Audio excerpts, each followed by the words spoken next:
夜来ました。こんなもんです。まだ全然人がいないです。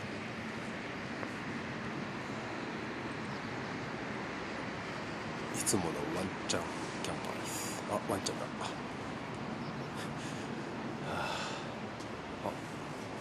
いや、1台来ましたね。いや、ちょっと今日3月なので寒かったですね。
なんか木切ってんですよね。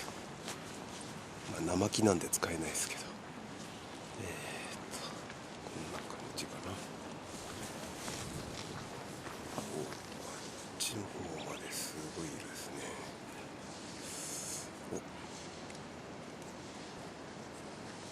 組み立ててる。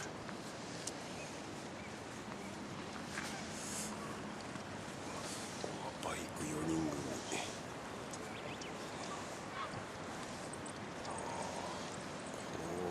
結構いっぱいいますね。もう溶けちゃったけど、これあっちの山雪だったんですね。今日の朝ね、夜降ったんですね。水たまりが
まだ6時ぐらいですけど、ちょっと撤退準備始めます。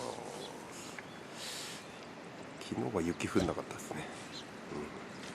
こんな感じ。まだ日の出前ですね。